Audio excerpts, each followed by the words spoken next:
الله وأشهد أن محمدا عبده ورسوله لا نبي بعده اللهم صل على محمد وعلى آله وصحبه ومن تبعهم بإحسان إلى يوم الدين أما بعد.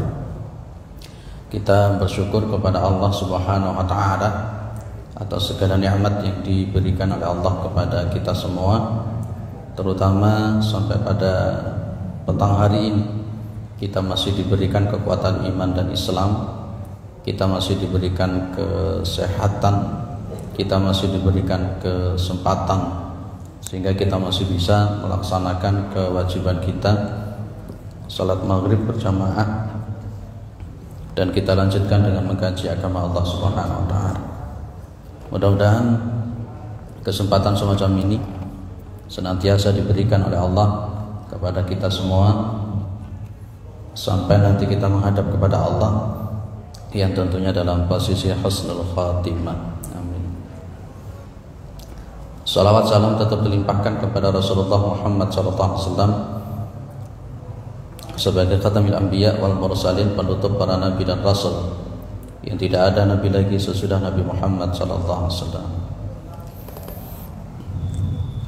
Baik Bapak Ibu para jamaah yang dimuliakan oleh Allah Subhanahu wa taala, kita masuk di kisah yang berikutnya, yakni kisah Luqman. Kisah Luqman terdapat di dalam surat Luqman. Ini pertemuan terakhir sebelum masuk Ramadan, dan juga mungkin kisah yang terakhir yang sudah kita bahas mulai awal sampai akhir. Dan mungkin nanti andai kata diizinkan oleh Allah, kita ketemu dengan materi atau kitab yang lain. Baik, kisah Luqman itu di dalam surat Luqman ayat 12 sampai ayat 19. Luqman itu bukan seorang nabi. Luqman itu bukan seorang nabi, tapi dia itu punya hikmah. Dia itu punya hikmah, punya ilmu yang luas, sehingga dia itu mampu untuk memberikan wejangan-wejangan, nasihat-nasihat yang luar biasa yang kemudian diabadikan di dalam Al-Quran Al-Karim. Jadi Luqman itu bukan seorang nabi. Sering orang menyebut itu ditambahi dengan Al-Hakim. Ya, di dalam Al-Quran itu namanya cuman Luqman, tapi orang menyebut dinambahi dengan Al-Hakim, karena memang Luqman ini adalah seorang ahli hikmah, ilmunya luar biasa, ilmunya luar biasa. Baik, walaqad ataina Luqman al-hikmata anishkur lillah wa may yashkur fa innama yashkuru li nafsi wa man kafara fa innallaha ghaniyyun hamid. Poin yang pertama, bi annallaha ta'ala tafaddala 'alal khalqi bi ni'amin la tuhsa wa annahu a'ta Luqman al-Hakim tilkal hikmata indama qala Allah ta'ala wa laqad ataina Luqman al-hikmata. Jadi sesungguhnya Allah Subhanahu wa taala itu memberikan fadilah yang lebih, memuliakan, mefadolkan atas makhluk dengan nikmat-nikmat yang tidak dihitung, nikmat-nikmat yang tidak bisa dihitung oleh manusia itu sendiri. Dan sesungguhnya Allah memberikan Luqman itu, Luqman al-Hakim, tilkal hikmata, memberikan hikmah. Bapak Ibu yang dimuliakan oleh Allah, hikmah itu termasuk nikmat yang paling tinggi di dalam Islam. Kata-kata hikmah itu berulang kali disebutkan di dalam Al-Quran. Walladzi ba'atsa fil ummiyina rasulan minhum yatlu 'alaihim ayatihi wa yuzakkihim wa yu'allimuhumul kitaba wal hikmah wa in kanu min qablu la fi dhalalim mubin. Sering Al-Qur'an atau Alkitab itu digandeng dengan Al-Hikmah. Kalau banyak para mufassir menyebut kalau wa yu'allimuhumul kitaba wal hikmah di sana itu adalah sunnah Nabi Muhammad. Tapi sebenarnya yang namanya hikmah itu bukan hanya sekedar kita maknakan sunnah kalau dalam bahasanya. Tapi hikmah itu adalah merupakan keilmuan yang begitu luar biasa. Maka juga pas ketika berdakwah pun juga ada kata-kata hikmah. Ud'u ila sabili rabbika bil hikmah wal mau'izatil hasanah wajadilhum billati hiya ahsan. Sehingga kata-kata hikmah itu masuk pada ranah ucapan, masuk pada ranah perbuatan. Jadi begini ya, ketika seseorang itu memasukkan kata-kata hikmah dari sisi perbuatan, umpamanya kita kaitkan dengan masalah dakwah, maka orang ini pas ketika berdakwah akan mampu untuk memberikan proporsional yang benar, sehingga dakwah itu mampu diterima dengan baik. Itu juga masuk kategori hikmah. Ketika seseorang itu mampu memahami ayat-ayat Al-Quran dengan baik, itu berarti dia pun juga ada ilmu hikmah di dalam dirinya. Ketika seseorang itu mampu memahami sunnah-sunnah Nabi dengan baik, itu pun juga hikmah namanya. Jangan sampai hikmah itu dipahami klenik seperti yang dipahami selama ini. Mohon maaf, di sebagian pondok pesantren itu seringkali hikmah itu dipahami ilmu-ilmu yang seperti itu. Ayo belajar ilmu hikmah. Belajarnya mujarobat, belajarnya kitab apa itu yang dianggap oleh Mbah Senor, muridnya Pak Yai Hasyim Asy'ari sebagai ilmu sihir itu. Gitu. Jadi hikmah yang di sini adalah bagaimana seseorang mampu betul-betul punya keilmuan yang begitu luar biasa, yang ilmu itu sesuai dengan tuntunan Allah Subhanahu wa taala yang punya keilmuan. Itu maka disebut dengan walaqad ataina Luqmanal hikmah, sehingga orang sering menyebut Luqman itu dengan sebutan Al-Hakim. Al-Hakim. Baik. Kemudian anishkur lillah wa may yashkur fa inna ma yashkuru li nafsihi wa man kafara fa innallaha ghaniyyun hamid. Ya, supaya bersyukur kepada Allah, dan barang siapa yang bersyukur fa inna ma yashkuru li nafsi, pada hakikatnya pada dasarnya dia telah bersyukur kepada untuk manfaatnya untuk dirinya sendiri sebenarnya. Kenapa kok bisa begitu? Ada kalimat la in syakartum la azidannakum wa la in kafartum inna adzabi lasadid. Itu jangan diterjemahkan dengan posisi fa inna ma yashkuru li nafsi, berterima kasih kepada dirinya sendiri, bukan. Jadi manfaat kita bersyukur kepada Allah Subhanahu wa taala itu pada hakikatnya juga akan kembali kepada diri kita. Dan kemarin sudah kita bahas di bab atau kisahnya Saba, sudah kita bahas detail tentang masalah syukur. Wa man kafara fa innallaha ghaniyyun hamid, dan barang siapa yang kufur, yang kafir, maka sesungguhnya Allah itu ghaniyun, maha kaya, hamidun, maha terpuji. Baik, saya singkat-singkat saja materi ini karena ini pertemuan terakhir juga. Ayat 13 sampai ayat 19 itu berisi tentang nasihatnya Luqman kepada anaknya, pendidikan Luqman kepada putranya. Dan ini begini ya, Pak, apakah itu tidak khusus untuk Luqman? Bukan.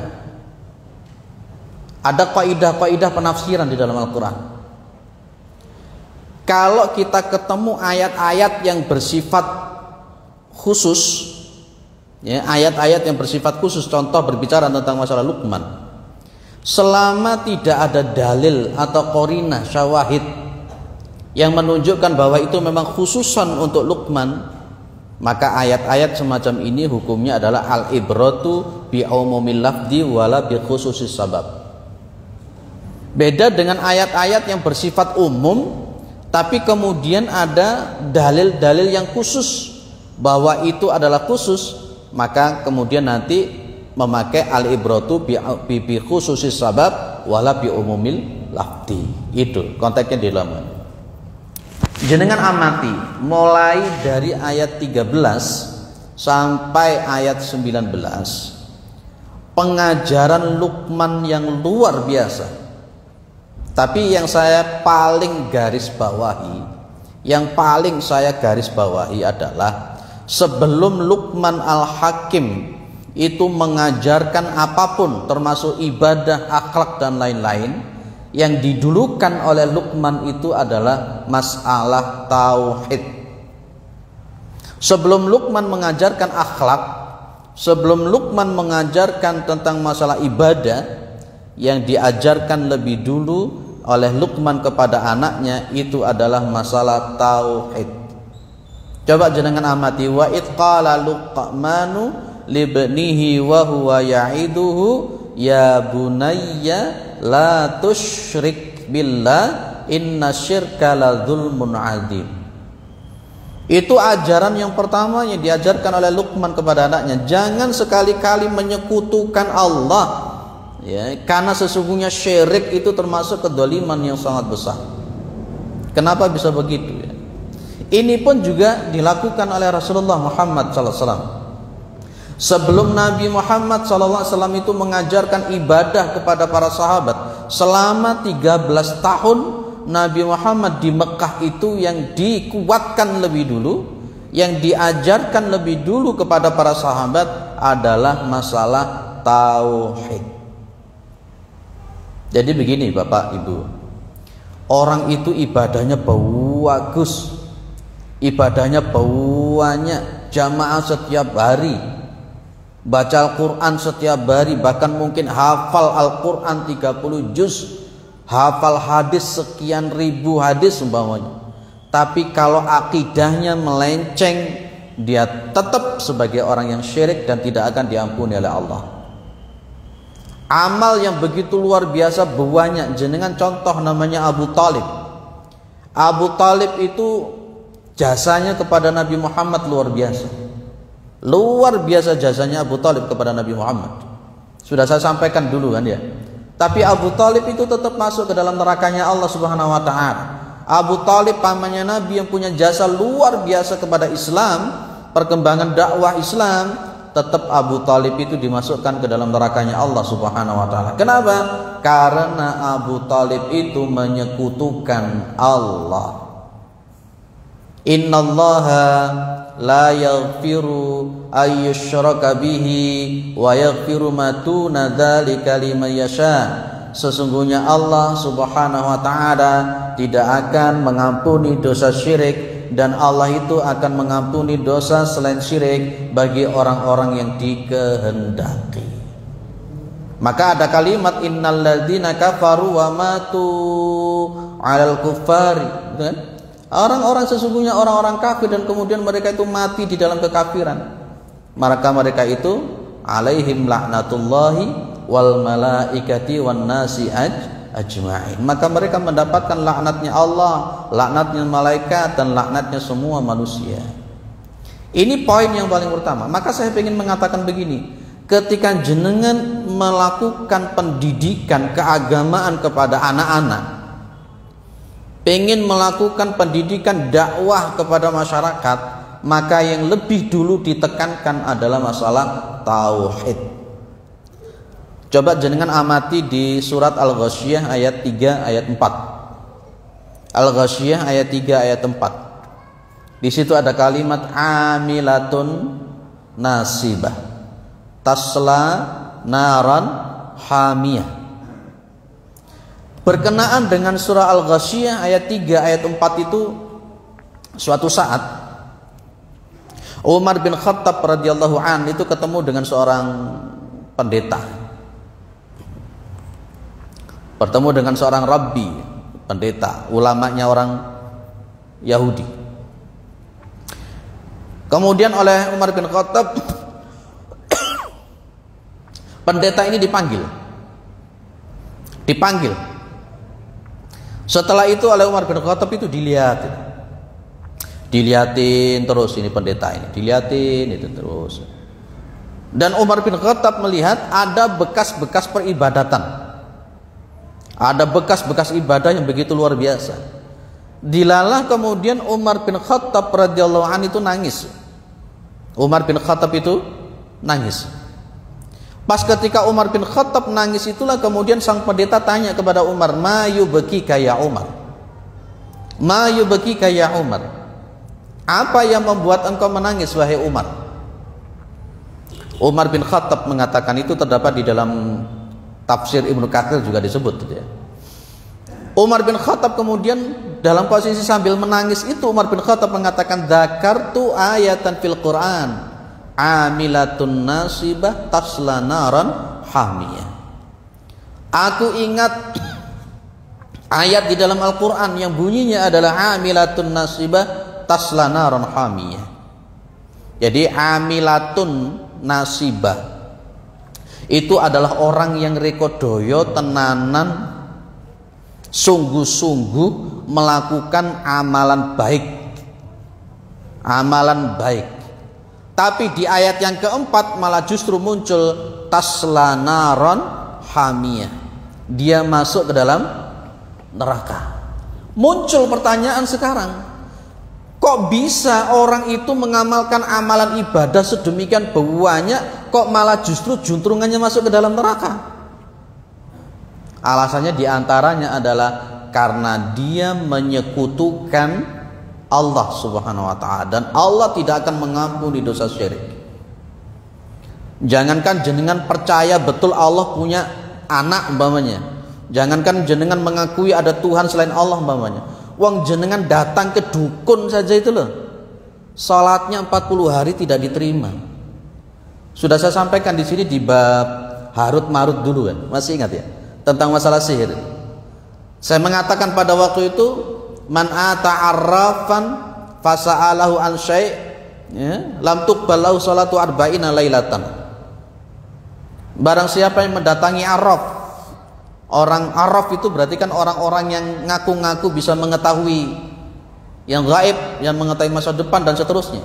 Fasa'alahu an syai', dan dia bertanya sesuatu kepada arraf tadi itu, lam tuqbalahu salatu arba'ina lailatan. Kalau di dalam riwayat yang lain lam tuqbal salatu arba'ina yauman, maka salatnya itu tidak diterima selama 40 hari. Padahal itu baru kita bertanya kepada dukun, kepada paranormal. Apatah lagi kalau kita itu melakukan kesyirikan, tertolak semua. Maka betul tadi sudah saya katakan dalam Al-Quran tadi, innallaha la yaghfiru ayyushraka bihi wa yaghfiru ma duna dzalika liman yasha. Kita kadangkala sudah sok-sokan, "Woi, amalan saya sudah banyak, ibadah saya sudah banyak." Ternyata di amalan-amalan tersebut itu ada kesyirikan yang kita lakukan, dan ternyata nanti di yaumul qiyamah kita kecelek, amalan kita itu sudah hapus di hadapan Allah Subhanahu wa taala. Maka ini Luqman Al-Hakim sebelum mengajarkan akhlak, sebelum mengajarkan ibadah, yang di poin titik dulu adalah masalah tauhid. Ibadahnya koyo ngopo, alimnya kayak apa, ngalimnya kayak apa, hafal Quran kayak apa, tapi kalau syirik akidahnya tidak benar, itu ditolak semua oleh Allah Subhanahu wa taala. Dulu pernah saya katakan, wala in asyrakta la yahbatanna amaluka wa la takunanna minal khasirin. Ayat ini kan untuk Rasul, karena memakai mufrad tunggal, wala in asyrakta, pakai anta loh. Anta itu berarti tunggal, yang diajak mukhatabnya adalah Rasulullah Muhammad SAW. Dan jika engkau Muhammad, gitu kan, kalau bisa terjemahkan dalam begitu, wala in asyrakta, jika engkau Muhammad, wala in asyrakta, engkau menyekutukan wahai Muhammad, la yahbatanna amaluka, amal kamu itu akan hapus, hilang. Nabi saja oleh Allah digitukan, langsung dinasehati oleh Allah, wala in asyrakta, itu Nabi itu. Apatah lagi kita yang bukan Nabi. Kalau kita wali ya, wali-wali daya memang ya. sekarang itu terlalu gampang menjustifikasi dia wali itu. Sehingga muncul kemudian wis gak usah sholat gak apa-apa, yang penting jadi wali daya itu. Akidah yang kita penting sekarang ini, akidah. Nah, jenengan amati lagi kemudian, setelah Luqman itu mengajarkan syirik lebih dulu, mengajarkan tauhid lebih dulu, baru kemudian Luqman mengajarkan akhlak. Baru Luqman mengajarkan akhlak. Wa wassaynal insana biwalidayhi hamalathu ummuhu wahnan ala wahnin wa fisaluhu fi amain anishkur li waliwalidayk ilayal masir. Itu dalam posisinya di tentang masalah ke ibu, masalah tentang kedua orang tua, di situ ada. Ya. Baik. Bapak Ibu yang dimuliakan oleh Allah Subhanahu wa taala, di sini digandeng antara tauhid dengan kedua orang tua. Al-inayatu bil abawaini wal ihtimamu al walidu bi abnaihi wa ayyakuma ala nushihi kama fa'ala Luqman ma'ibadi. Ini Masya Allah. Jadi ada yang menarik di sini Bapak. Fikih dengan akhlak itu didahulukan. Fikih atau akhlak Pak? Fikih sama akhlak yang didulukan adalah akhlak. Kalau kita amati di sini, setelah tauhid baru akhlak. Baru nanti kita akan ketemu setelah akhlak itu kemudian ada namanya ibadah. Tauhid lagi kemudian ibadah. Banyak orang-orang sekarang itu yang dituju fikih, tapi akhirnya tidak punya akhlak kepada orang. Apalagi kemudian tidak siap dengan perbedaan. Muncul banyak orang sekarang itu gampang menjustifikasi orang, gampang mentahdir orang, gampang mengkafirkan orang, gampang membid'ahkan orang yang sekiranya itu menurut dia tidak sesuai dengan fikih pemahamannya. Itu tidak sesuai dengan Rasulullah Muhammad SAW. Sampai saking nemennya itu sampai dia tidak mau menjawab salam dari orang yang dianggap ahlul bid'ah. Itu kan sudah luar biasa. Sudah luar biasa. Udulukan akhlak sebelum fikih. Sehingga apa? Ketika kita itu kemudian melihat ada orang yang berbeda dengan kita, dulukan akhlak tabayun. Dulukan akhlak tabayun. Jangan buru-buru kita itu menjustifikasi sebelum kita paham kenapa orang itu kok seperti itu. Nah, akhlak yang paling penting sebelum masuk kepada akhlak-akhlak yang lain, Luqman Al-Hakim menekankan kepada orang tua, terutama ibu.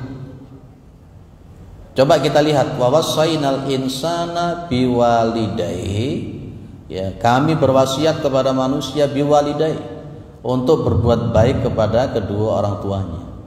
Terutama hamalathu ummuhu, ibunya itu telah mengandung dia, wahnan ala wahnin, berat di atas berat, wa fisaluhu fi amain, dan menyusuinya itu selama 2 tahun. Anishkur li wali walidaik, dan supaya dia bersyukur kepadaku dan kedua orang tua. Ini luar biasa. Jenengan lihat juga di surat Al-Isra. Surat Al-Isra itu ayat 23 enggak salah. Wa qadha rabbuka alla ta'budu illa iyyah wa bil walidaini ihsana. Jenengan amati semua isi Al-Qur'an, tauhid itu mesti digandeng dengan walidain.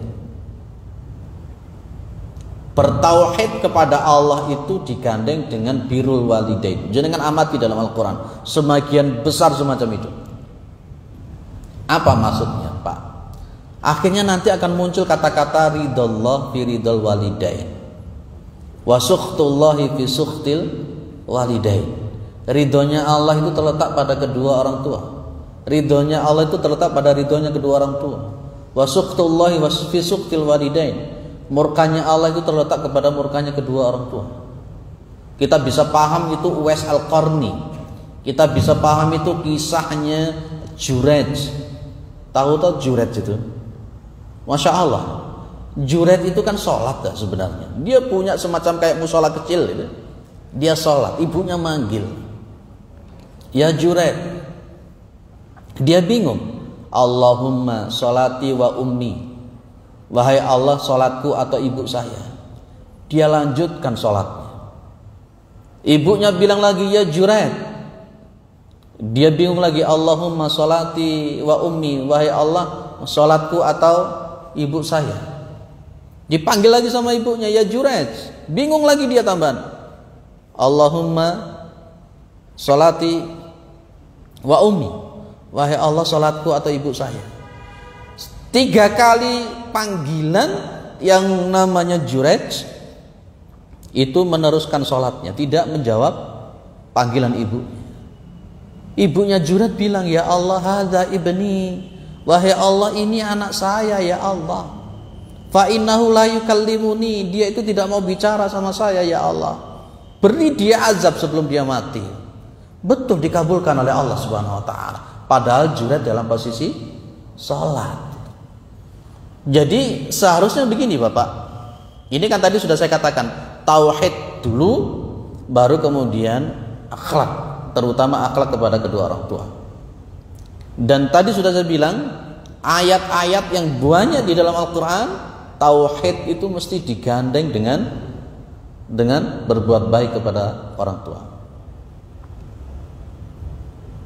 Baik, seharusnya begini.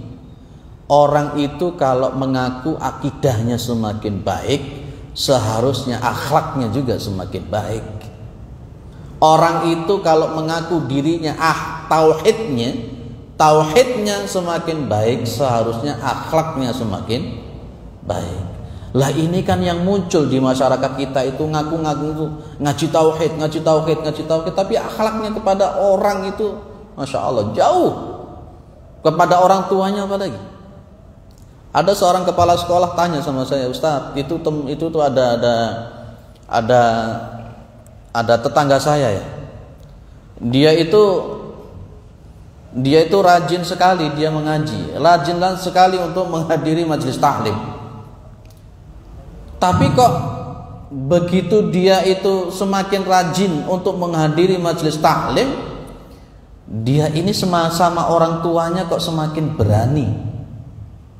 Sama orang tuanya juga semakin berani. Saya bilang itu gagal paham di dalam memahami agama. Kenapa saya bisa mengatakan begitu? Coba jenengan amati di ayat 15. Ini kan masih akhlak. Jadi diajarkan tauhid dulu, kemudian akhlak. Coba jenengan amati di ayat 15. Wa in jahadaka ala an tusyrika bi ma laysa laka bi ilmun fala tuti'huma wa sahibhuma fid dunya ma'rufa. Dan jika kedua orang tuamu memaksa engkau untuk apa? An tusyrika bi, atas supaya kamu itu menyekutukan aku, ma laysa laka bi ilmun, yang kamu tidak punya keilmuan, pengetahuan tentangnya, maka fala tuti'huma, maka jangan sekali-kali mentaati keduanya. Tapi ingat, wasahibhuma fid dunya ma'rufa, dan pergauli kedua orang tua, berakhlak kepada kedua orang tua dengan baik di dunia ini. Coba jenengan amati, kedua orang tua musyrik saja tetap kita harus punya akhlak. Loh itu loh Pak, orang tua kita musyrik, kita tetap dituntut oleh Allah untuk punya akhlak kepada kedua orang tua kita yang musyrik. Apatah lagi orang tua kita cuman hanya berbeda fikih kepada kita. Yang muncul sekarang di masyarakat kita itu hanya gara-gara berbeda fikih, akhlak jadi tidak ada. Jenengan sering mengamati begitu Pak? Sering kan? Hanya gara-gara berbeda fikih, akhlaknya tidak ada. Itu bukan ajaran Nabi. Itu bukan ajaran Nabi kita Muhammad SAW. Itu bukan ajaran sahabat-sahabat Nabi dan bukan ajaran para ulama salafus saleh. Hati-hati kalau jenengan mengaku-ngaku mengikuti manhaj salaf. Hati-hati. Ngaku-ngaku mengikuti manhaj salaf. Itu Masya Allah pertanggungjawaban di hadapan Allah besar. Kenapa? Berafiliasi kepada manhaj salaf, tapi kemudian ketika itu tidak diajarkan. Sama juga kita sama. Saya ngikuti Nabi Muhammad. Kalau ngikuti Nabi Muhammad, jangan hanya sekedar satu bagian. Kalau ngikuti Nabi Muhammad itu ya akidahnya diikuti, akhlaknya diikuti, ibadahnya nyoba diikuti, muamalahnya diikuti. Jangan hanya mengikuti. Jangan hanya mengikuti satu bagian saja. Tauhidnya oke, tapi akhlaknya tidak ada. Jenengan amati betul ini. Ini luar biasa kan, ini nasihat dan pengajaran keagamaan. Inilah manhaj yang benar. Bagaimana seseorang punya akidah yang benar sekaligus punya akhlak yang benar, terutama kepada kedua orang tua.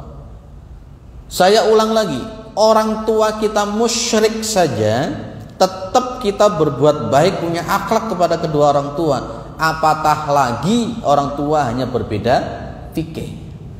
Saya diberitahu seorang jamaah, Ustadz itu sejak masuk kelompok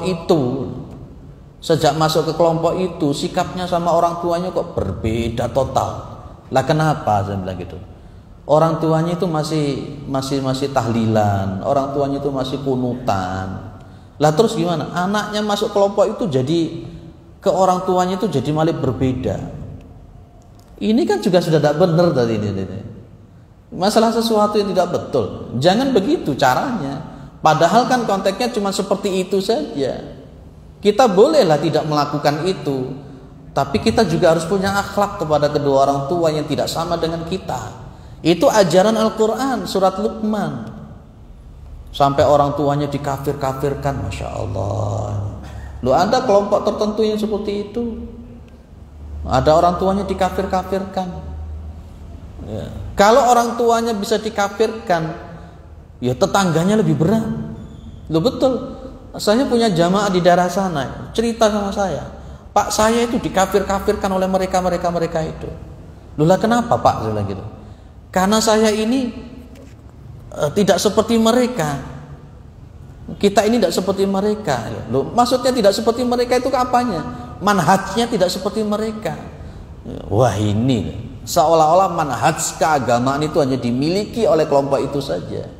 Ini juga tidak benar, dan itu bukan ajaran Rasulullah Muhammad SAW dan para sahabat. Jangan mudah untuk mengkafirkan orang, jangan mudah untuk membid'ahkan orang, walaupun tetap ada koridor tertentu kita boleh mengatakan kafir, dan ada koridor tertentu kita boleh mengatakan bid'ah. Tapi juga kita tetap harus punya akhlak dan etika.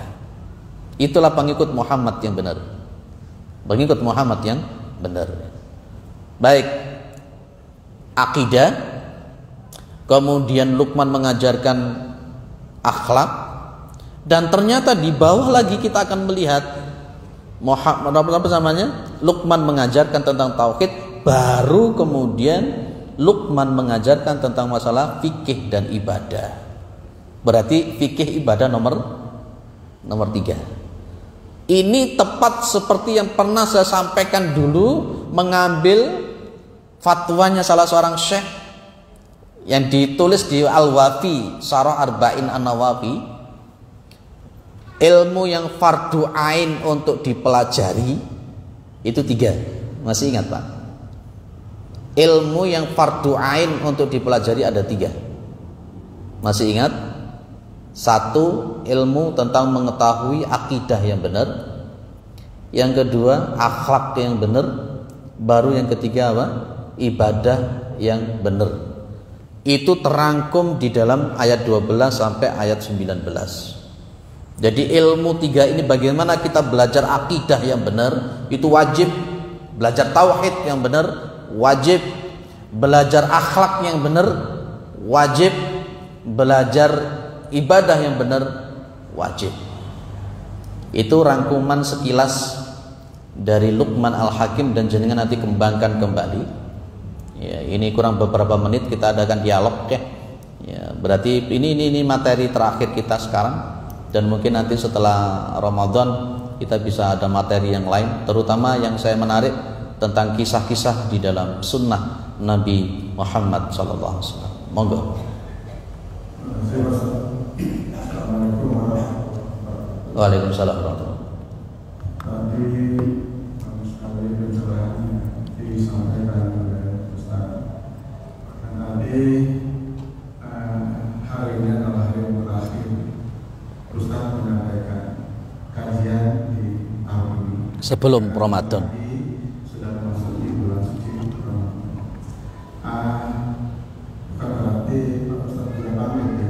Tapi insyaallah dengan masih kita butuhkan untuk memberikan pencerahan yang lebih yang lebih luas agar kami dan kita semua selamat dunia dan selamat akhirat. Amin. Begini Ustaz, kita lagi kan puasa. Barangkali kiat-kiat apa yang harus kita lakukan? Walaupun kajian Ramadan ini seperti saya sudah 65 tahun hampir sekian, yang kita dengarkan, yang kita pahami, yang kita ikuti ya seperti itu. Barangkali ini kalau zaman kita kecil dulu menjelang Ramadan ini luar biasa, halaman rumah kita sudah bersihkan, kemudian masjid juga demikian. Zaman ini kayaknya menyambut Ramadan itu hal seperti hal yang biasa, bukan sesuatu yang istimewa. Padahal tidak semua manusia, utamanya yang beriman kepada Allah, mendapatkan kesempatan yang luar biasa bisa bertemu dengan bulan suci Ramadan yang akan. Oleh karena itu, kira-kira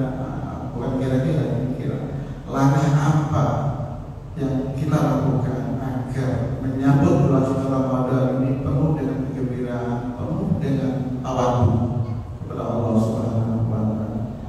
Mungkin itu sekedar permohonan saya agar jamaah kita yang ada di masjid ini betul-betul menikmati hadirnya Ramadan ke depan, dan mudah-mudahan juga kita bisa dipertemukan kembali dengan bulan suci Ramadan di tahun yang akan datang. Baik.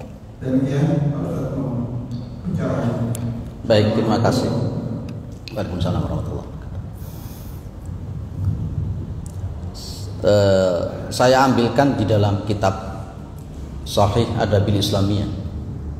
Ini kitab ini saya kaji di mana-mana, termasuk di Manarul Islam itu sudah tadi malam saya anggap katam kitabnya itu.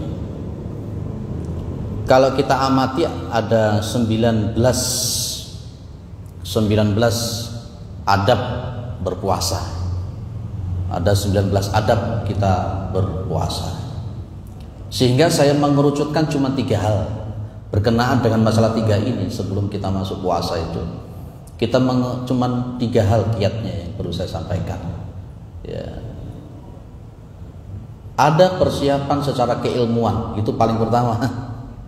Persiapan secara keilmuan. Seseorang itu melakukan peribadatan itu, dia kalau melakukan ibadah tanpa ada ilmu, otomatis sudah. Yang namanya ibadah itu persentase ditolak dan persentase tidak berkualitas itu besar.